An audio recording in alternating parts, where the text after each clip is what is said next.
Okay? Sang-ayon ba kayo rito? Ano ba inyong masasabi rito? Vice President Sara, gusto makipagbati, gusto makipagbalikan? Totoo ba? Gusto makipagbalikan kay President Bongbong Marcos? Ang kaya nga natin, kailangan pa ba?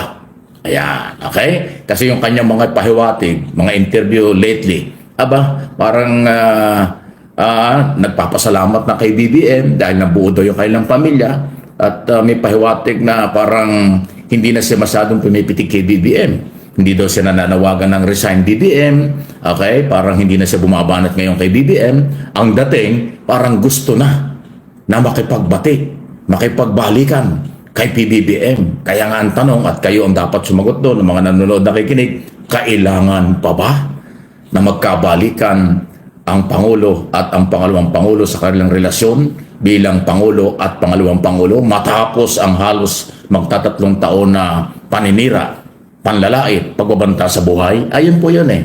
Baka itong si Sara po ay napapaisip na malabo nang matupad ang 2028 presidential election niya na siya'y mananalo dahil ang kanyang amay nakulong na. At mukhang haba pa ang buhay nitong si Digong doon sa The Hague dahil po mas maganda ang pag-aalaga sa kanya ng mga doktor doon. Sabi ni Salsal Panelo, eto daw si Sara ay magiging presidente kapag daw po na wala itong si Digong doon sa ICC. Nako, mukhang malabo yan dahil talagang aalagaan po ng ICC si Digong. At 3 taon na lang ay presidential election na. Nako, di nasirang pangarap ni Sara Duterte ang pagiging presidente sa 2028. Kaya siguro, medyo nagpapasalamat na kay PBBM, nagpapapansin na kay PBBM. Pero bibigyan ko muna kayo ng dagdag na impormasyon. Ako noong una hindi ako naniwala, tsaka sabi ko, ano ba ito? Balita ba ito? Tayo ba kailangan magka-interest dito? Pero nagka-interest na rin akong bakit. Di ba kanyang mga gunita ang mga Duterte, lalo na si dating Pangulong Duterte. By the way, ngayon nakakulong na sa ICC. Di ba parang galit na galit siya sa mga puti? Di ba? Pinagmumura niya ang puti. Minura niya ang Santo Papa. Ang hindi lang ang minura niya na black, ayun si President Barack Obama, minura niya yan. Galit na galit siya sa mga white country, sa mga puti. Di ba? Sisipain daw niya. Parang galit na galit sa mga puti. Pero itong kanyang anak na maputi. Di ba maputi si Katie? Walang personalan, isa lang po ito. Akalain mo. Sandali, may papakita ko sa inyo. Ayaw ko sanang patuloy ito, pero patulang ka na natin kasi nga, si Digong may pakananang lahat eh. Ayaw na ayaw sa puti. Ayaw na ayaw sa mga Amerikano. Minumura niya ang mga Amerikano. Galit na galit na sa West Country. Pero ito, tingnan niyo ito. Nakita ba niyo? Ay, sandali. Ang likot naman ito. Ayan, Yan, di ba? Si Sara at saka si Katie Han. Kita niyo yung hawak na yon? Ayan, Kita niyo yung hawak na yon? Ayan, Kita niyo yan? Passport yan. Blue passport. Ayan, nasa dulo ng daliri ko. Ayan, Ayan, Kita niyo? Ayan, pakita ko lang sandali, Ayan, ulitin ko, Ayan, yung nasa dulo ng daliri ko. Ayan, wala eh. Sandali, ang likot naman ito. Para din si ano ito eh. Ayan, kasi na-IDN natin kaya mga likot. Ayan, ay, talagang ayaw. Ayan na. Sandali, nakita nyo? Ayan, Ayan, sige na, hindi ko na ituturo. Ayan, nakita nyo? Yung kulay blue, hawak ni Kitty. Ayan, di ba? Ayan, Ayan, di ba? Passport yan. Passport na blue. Bakit siya may passport na blue? Ayan, Ayan, nakita ko lang sa inyo. Sample lang. Baka akala nyo fake news. Na-expose yan dun sa Netherlands. Bago natin talakayin itong ibang issue, yan muna unahin natin. Na-expose yan kasi kalalabas lang niya sa pagdalaw sa kanyang ama. Siyempre, pag dun po sa abroad po kasi ang national ID o international ID natin, lahat ng mga Pilipino alam ito na nag-a-abroad. Pag nag-a-abroad tayo, ang ating ID sa labas ng bansa, pasaporte. Yung mga ID natin dito, national ID, driver's license, anumang ID natin dito, baliwala sa abroad yan, nire-reject yan, hindi nila kinikilala. Ang pasaporte o passport, ang ID sa buong mundo ng mga tao. Ang purpose niyan para ma-identify kung anong lahi ka, taga saan ka. Kasi sa passport mo, doon ang pagbabasihan kung Pilipino ka, Amerikano ka, Canadian ka, taga-Europe ka, Hapon, Japanese, lahat, Korea, lahat na nandoon. Tigigisa lang ng passport. Ay, yung kay Kitty Duterte, kaya pala siya maputi. Lahi, hindi naman. Anyway, baka nahawa ng mga puti. Oh, siyempre, yung ID, yun ang pinakita niyo sa security doon nagbabantay sa kanyang ama. Eh, nakalabas na siya. Malayo na doon sa kung saan nakakulong kanyang ama. Hawak-hawak pa rin. Pagdating sa harap ng media, ini-interview, hawak pa rin yung pasaporte. Ay, yan ang nakita ngayon. Na ito palang si Kitty, nag-iisang anak na babae ni Duterte kay Hanilet. Aba, ay American citizen pala. Ako po, nagka-bookingan na.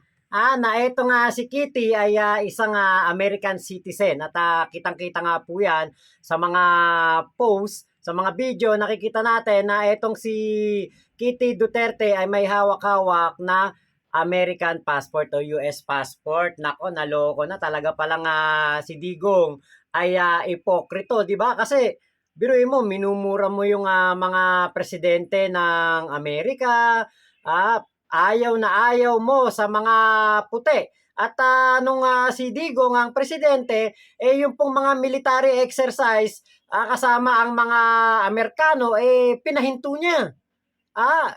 Na-interview siya dyan sa Al Jazeera. Sinabi niya, no more military exercise with the Americans. Talagang pinutol niya ang magandang ugnayan ng Pilipinas at ng Amerika.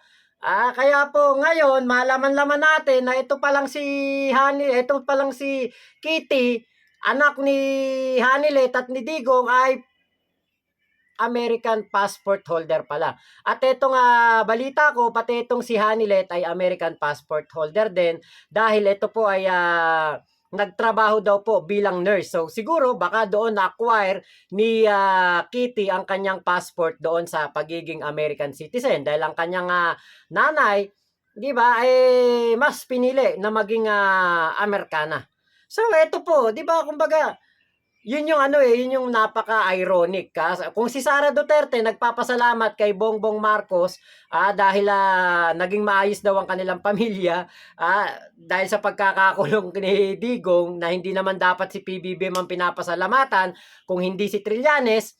Ngayon, dito po sa issue na ito ng pagiging passport holder American, etong si Kitty, parang napaka-ipokrito pala talaga nitong pamilya ni Digong. Kasi kung ayaw talaga ni Digong sa Amerikano, ayaw ni Digong sa pakikipag-ugnayan sa mga Amerikano, bakit yung anak niya, hinayaan niya na maging US citizen? Diba? Kasi kung ayaw mo talaga at hindi mo talaga gusto, hindi mo gagawing US citizen ang iyong anak. Kasi ayaw mo nga dyan diba? Yung Canada nga, nagalit si Digong dahil dun sa basura ano ba, pinagbantaan niya ng kung ano-ano si Trudeau, pinagsalitaan niya ng kung ano-ano. Tuwan-tuwa si Gloria Macapagal-Arroyo, katabi yan, nung sinabi yan ni Digong. Saka tong si Medialdea yata yung katabi. Diba? Tapos malaman-laman natin, anak ni Digong, US citizen. Diba dapat Chinese citizen na itong sa anak ni Digong? Mas mabuti pa kung si Kitty ay makita natin na ang hawak na pasaporte ay pang China. 'Di ba? Kasi hindi na tayo magtataka, hindi na tayo magugulat kasi talagang si Digong maka-China 'to 'Di ba? Saka isa pa si Kitty mukhang Chinese, hindi mapagkakamalan ng Pinoy 'Di ba? Talagang bagay na bagay sa kanya ang pagiging Chinese citizen. Kaya lang mas pinili ng kanyang magulang na maging US citizen siya. So isa lang ibig sabihin nito, mas maganda ang magiging buhay ni Kitty Duterte kung siya ay magiging US citizen kaya yan ang pinili ng kanyang magulang. So tama rin pala ang aking hinala na ang mga Amerikano ang mas nakakatulong sa atin. Talagang ang mga kaibigan natin ay mga Amerikano. Mga Amerikano ang tumulong sa atin para makamit natin ang ating kasarinlan. Binigyan tayo ng mga Amerikano ng pagkakataong mamuhay ng mapayapa, may kalayaan. At eto po, ang hindi ko matatalikuran o hindi ko makakalimutan na itinuturo sa amin ng aming history teacher na si Miss Bonifacio. Na hanggang ngayon dalaga pa rin. Yan ang mga hindi ko makakalimutan naturo sa history. Ang mga Amerikano ang tumulong sa atin noong World War II para makamit natin ang kalayaan. Mula sa mga mananakop, mula sa mga Kastila, mula sa mga Hapon. Diba? Kaya, ewan ko kung bakit galit na galit si Digong sa mga Amerikano, pero yung anak niya, Amerikano. Amerikana. Ito, yun lang ang pinaka logic na gusto ko pong ipaintindi sa inyo. Mas magiging maganda ang buhay natin kung kasama natin ang mga Amerikano. Bakit? Si Digo nga, anak niya, Amerikano eh. Kasi hindi ka magkakaroon ng pasaporte ng Amerika kung hindi ka American citizen. Kaya ako nagka-interest kasi naman personal na buhay nila, yun ang choice nila, di okay lang. Kaya lang, parang ang layo doon sa mga pinagsasasabi ni Digong na galit siya sa mga puti, galit siya sa mga Amerikano, tapos yung anak niya Amerikana. Ano yun? Talagang maraming kabaligtaran eh. Maraming sinasabi itong si Duterte na kabaligtaran sa nangyayari. Nung siya ay presidente ng 6 na taon, galit na galit sa mga puti yan. Hindi nga siya napunta ng Amerika, 2 beses siyang inimbitahan. Noon ay President Trump, nung unang term. Inimbitahan siya para dumalo ng Washington DC, hindi dumalo. At galit siya sa mga puti. Binanatan niya ang Amerikano, binanatan niya ang Amerika. Kung ano-ano mga banat niya, galit na galit siya. Sa puti, sa Amerikano, sa Amerika. Pero yung palang kanyang anak, American citizen. Kasi inuulit ko, hindi ka magkakaroon ng blue passport, US passport, kung hindi ka American citizen. So itong si Kitty, dalawang issue rito kaya ako kinalakay. Unahin lang natin. Una, yung mga sinasabi ni Digong na ayaw sa puti, kabaligtaran dahil yung kanyang anak ay American citizen. Pangalawa, si Kitty walang karapatang sumali sa political issue sa Pilipinas. Kahit pa yung kanyang ama ay involved sa politika at ang kanyang mga half-brother, half-sister. Dahil ang American citizen o lahat ng mga dayuhan, foreigner, walang pakialam at hindi dapat nakikialam sa politika dito sa Pilipinas. Di ba sabi nila, Pilipino ko, Filipino for nothing, di ba sabi nga nila, ito ngayon, hindi ka Pilipina. Although hindi naman siya nakikialam. Kaya lang warning na natin ito, pag nakialam siya, pwede siyang i-deport. Pag siya'y nakaalam sa isyong pampolitika, pag siya'y nakaalam sa isyo ng internal problem ng Pilipinas or nanira sa ating bansa, pwede siyang kasuhan, pwede siyang i-deport kasi hindi pala siya Pilipina. Maliban lang kung nag-apply ng dual citizen. Ayan ang dapat ipakita ni Kitty. Total, na-expose na ikaw ay American citizen, meron kang US passport, i-justify mo ngayon na ikaw ay mayroong dual citizen. Pag ikaw ay mayroong dual citizen, alam problema. Filipino-American ka. American-Filipino ka. Legal kang manatili sa bansa kung ikaw ay dual citizen. Pero kung hindi, at talagang American citizen ka lang, hindi ka dapat nagtatagal dito ng matagal. Ayun ang sinasabi natin. No? So, dalawang issue. Hindi siya pwedeng humalo sa politika kung hindi siya dual citizen. Kaya pala siya kung magmura, di ba, napansin nyo nung hulihin si Duterte noong March 11 sa Villamor Air Base? Di ba? Kung murahin niya si Torre, kung murahin niya yung mga PNP, grabe. Ang lulutong anong mga mura. Ayaw ko nagpakinggan, ayaw ko na iparinig kasi hindi na maganda iparinig sa tao yan. Nag-viral na yan.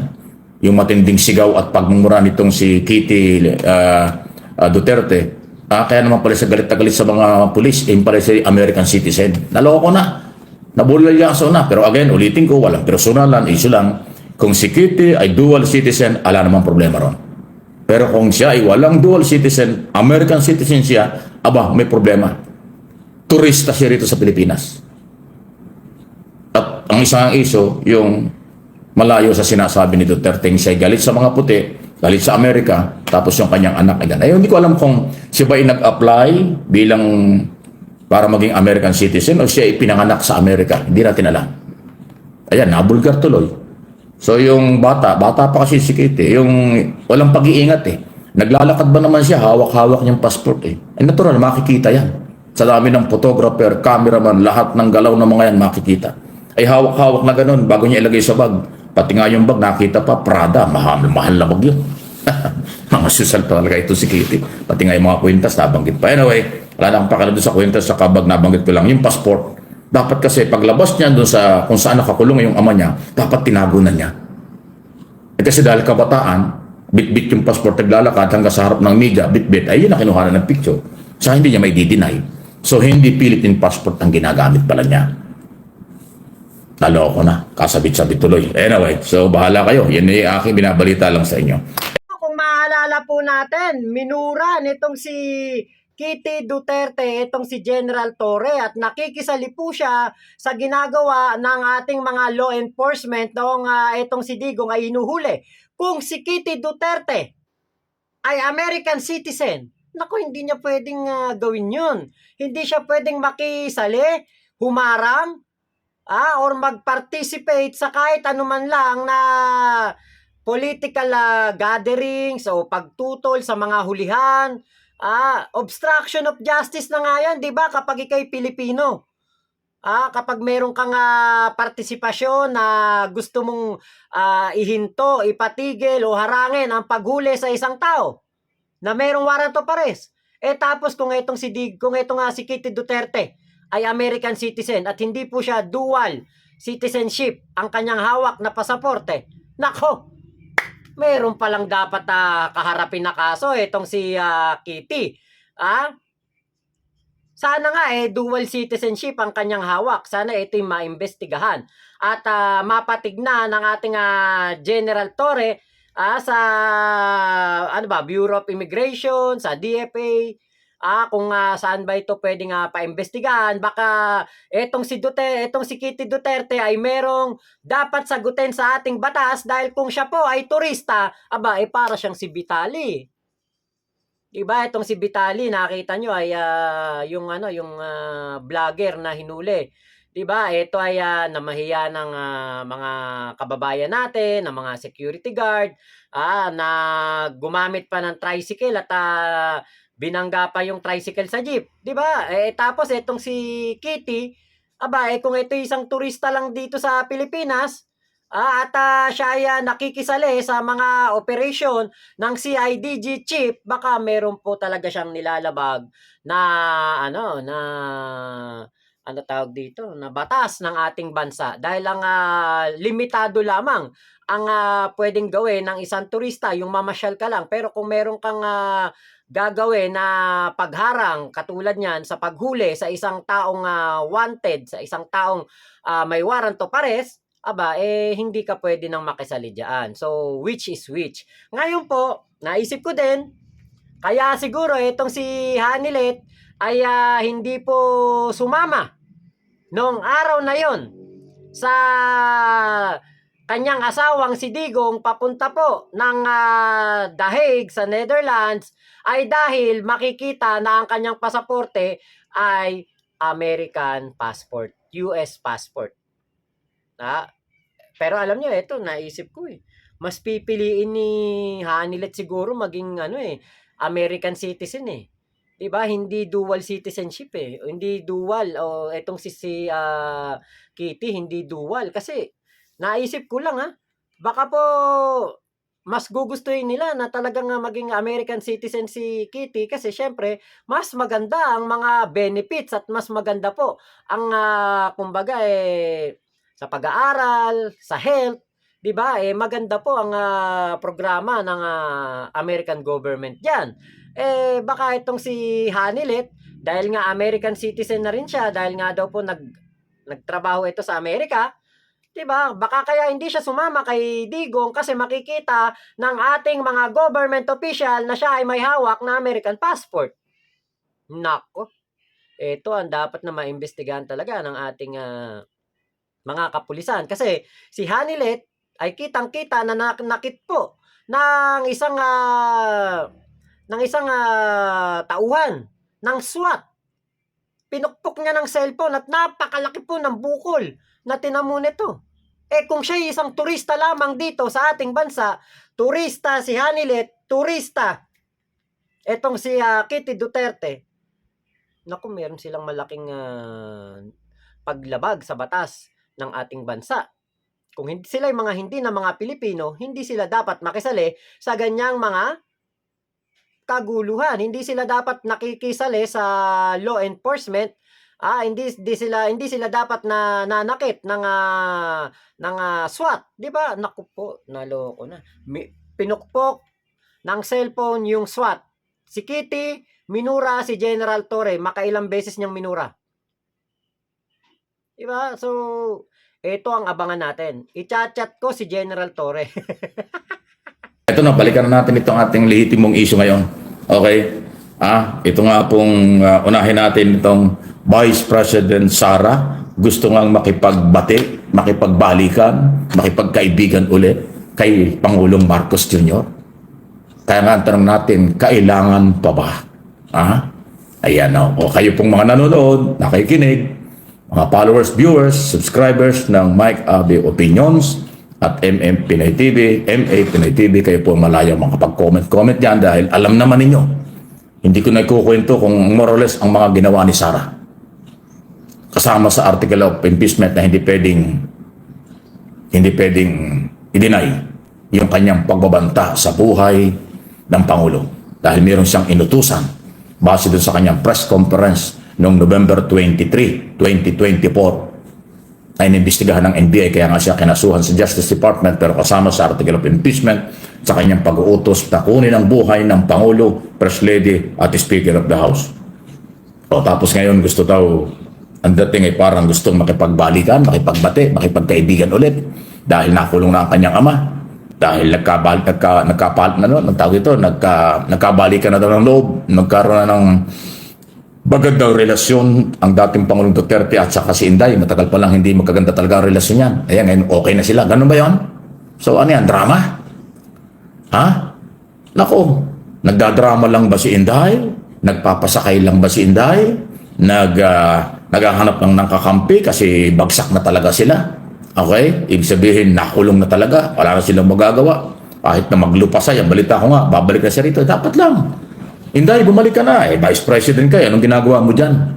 Napabayaan mo ng trabaho mo bilang Pangulo, pangalawang Pangulo ng bansa. Kahit na Vice President ka, na walang gaanong trabaho. Pero may trabaho ka pa rin kasi ikaw ay pangalawang Pangulo ng Pilipinas. Pero halos 3 linggo ka na dyan sa Europe. Ano bang ginagawa mo dyan? O, di ba? So, ayan po. Ano yung masasabi dyan? Kailangan pa ba o hindi na? Drama lang ba ito? Naghahanap ng kakampi? Nagpapaawa ba ito?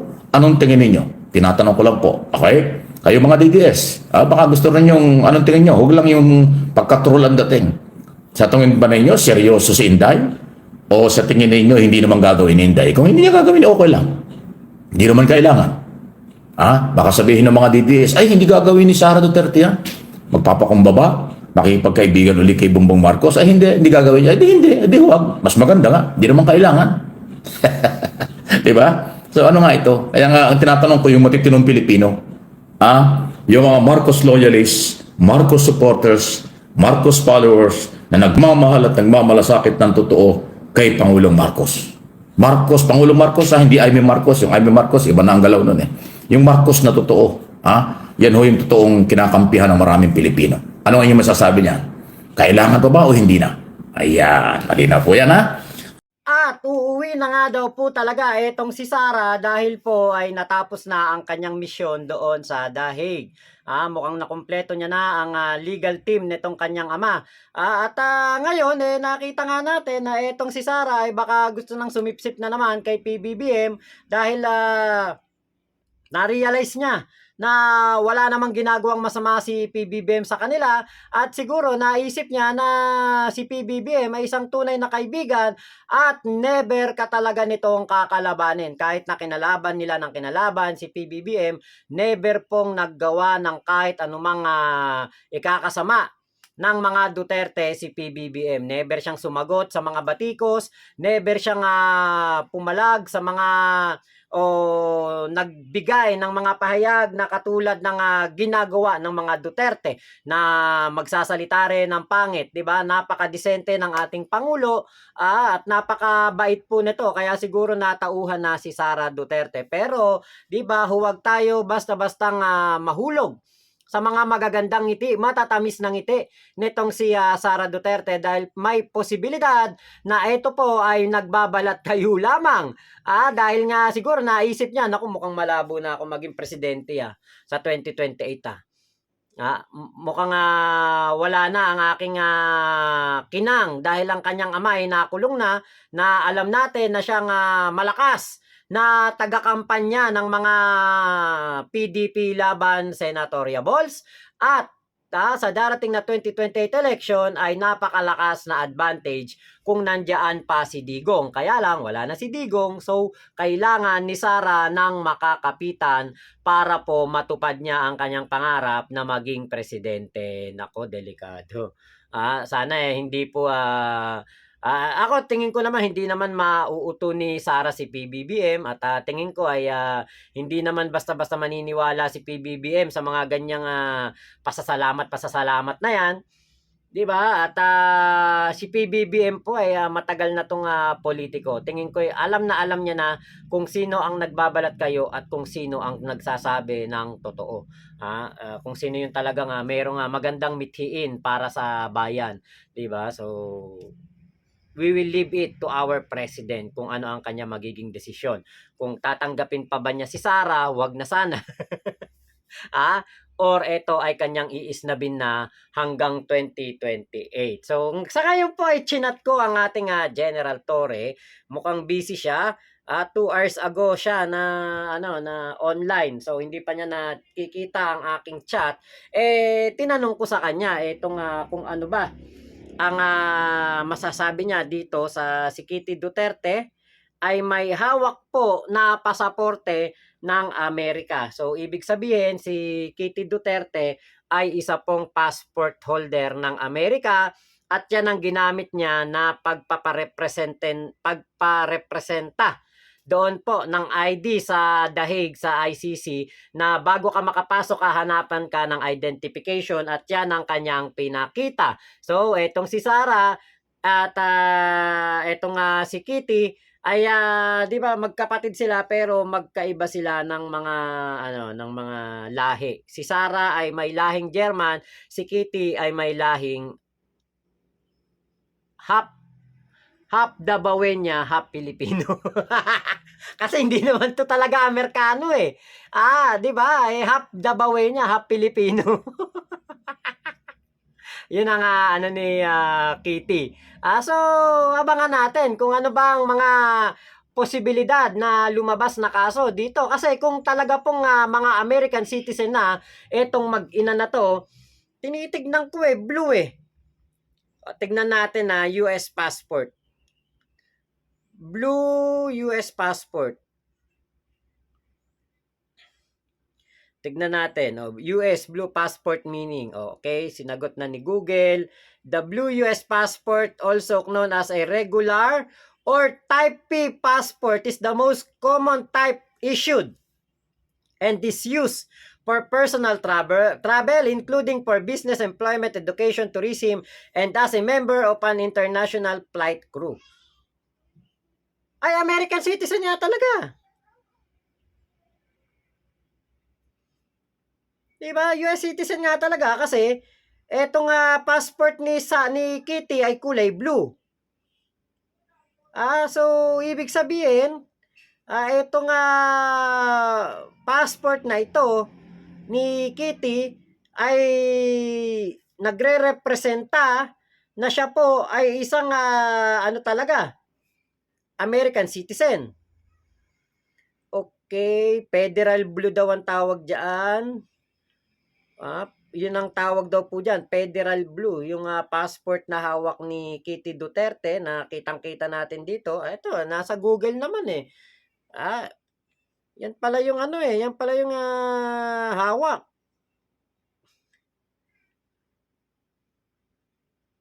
Okay, you get a blue US passport if you want to travel for business, for employment, or education as a tourist or as a member of an international flight crew. These American flag blue passports are issued by all US passport agencies. There are also some special no-P blue passport that are issued to employees of the American National Red Cross.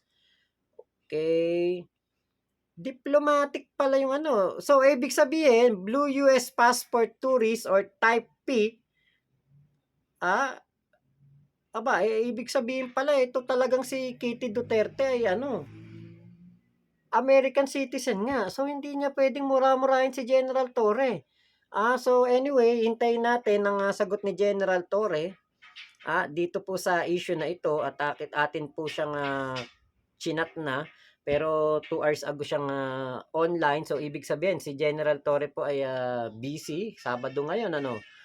Baka kasama ang kanyang pamilya. Malalaman natin ang sagot po dyan at yan ating iba-vlog sa ating mga susunod na vlog. So yan po ang dapat nating malaman ngayon. Si Hanilet ba at si Kitty ay mga American citizen. So, hindi sila pwedeng mamukpok ng SWAT at hindi sila pwedeng magmura sa mga parak. Lalo na sa CIDG chip natin. So, abangan po natin ang update dito sa pangyayari na ito. So, yun lamang po. Maraming salamat. Ingat po kayo. Nasa mang panig kayo ng mundo. Kuya Sole, Kuya Rick Kayaban, shoutout sa inyo. Sa mga tropa pips natin dyan sa Santa Maria. Boss Ryan, Mami, Mameng, Daddy Emil. Ayan, shoutout po sa inyo. Ingat po kayo. Kaya kay Kuya Marvin at Nanay Merlita Berhel de Dios ng Baliwag. Hello po sa inyo. Ingat po kayo. Ninita Umali ng Bustos. Salamat po sa inyong pagtutok dito sa aking channel. Bye-bye po, Momo Chup Chup. Love you, love you. God bless us all, Pilipinas. God first.